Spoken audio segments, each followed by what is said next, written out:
Having said thoughts crossing people's minds, what was the goddamn thought? uh, Now El Grande Americano, who's poor Chad Gable, who can't catch a break, uh, now he's got to be from the Gulf of Mexico again because they got heat from introducing him from the Gulf of America.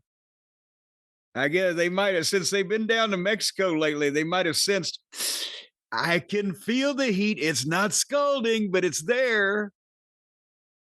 Or whatever reason caused them to back up on that. And so poor Chad Gable is still in this goofy red, white, and blue outfit. And he obviously, because of Mysterio being injured on SmackDown by the Greenhorn, he had to face Rey Fenix instead. So Phoenix comes in 3 months after his brother and makes his WrestleMania debut first. What do you think old Penna was thinking? I'm sure he was happy for it. Yeah, he was making his debut the next day. I think he was okay with it.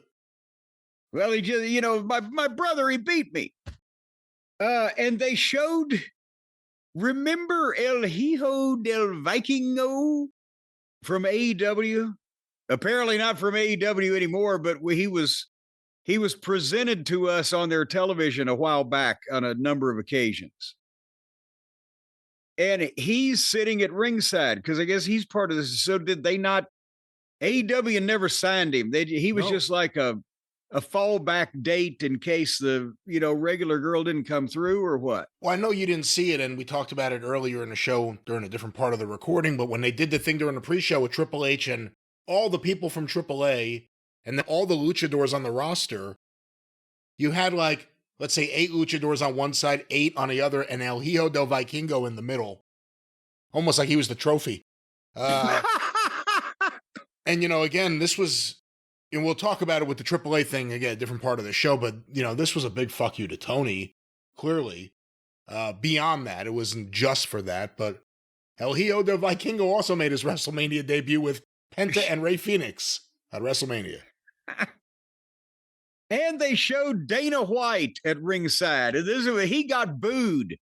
He lives in Las Vegas. It's his hometown. And they all knew he was. And he got booed. And good. I hope he catches some kind of skin fungus from hugging his orange friend.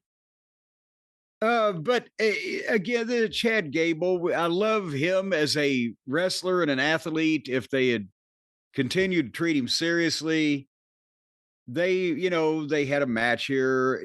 I don't know whether the fans felt the same way, but I wasn't particularly concerned about the outcome. At one point, Gable did a backflip off the top rope and landed flat of his back in Phoenix's stomach. And I'm like, God damn, at some point, some kind of internal organ is going to shoot out some of these motherfuckers' sphincter when they keep just jumping and landing with their full weight on people while they're spinning and revolving with centrifugal force. And then Gable loaded his mask and Phoenix came off the ropes with a crossbody, but Gable head-butted him and then hit the diving headbutt and beat him 1, 2, 3. Did I miss any subtleties of this classic lucha presentation? No, it was a good match. Probably better match than the Rey Mysterio match would have been. Were you surprised they beat Rey Fenix here?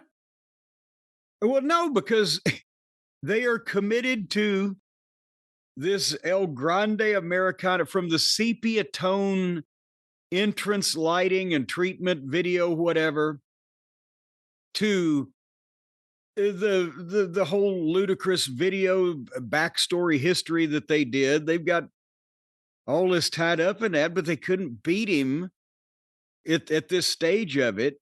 So they think that's the heat is now he's beaten a real Mexican fella. And now they could send him down to AAA. He'll be the biggest heel in Mexico. Yeah, because they followed this matchup with video of the announcement. Hey, we bought AAA. So now all of this is ours. And they've just they've just showed the people, because they're global. This is being telecast worldwide, according to Triple H. They've showed the people in Mexico that these no good Americans are making fun of their luchadors and their people in the Gulf of America and the Gulf of Mexico, whatever. And now they bought our fucking wrestling promotion. How many tickets you think that's going to sell for AAA in Mexico? Oh, I don't know. I don't know how many tickets they're selling right now. Well, they might even, as Jerry Jarrett said one time, it can't get any worse. And as Robert Fuller answered, oh, yes, it can. Anyhow, moving along, since we've already talked about the whole AAA business and etc. This it didn't work in 1997 when the previous Pina wanted to work with Vince, so they couldn't even fucking show up on the right day with each other. I don't know how this is gonna, but anyway,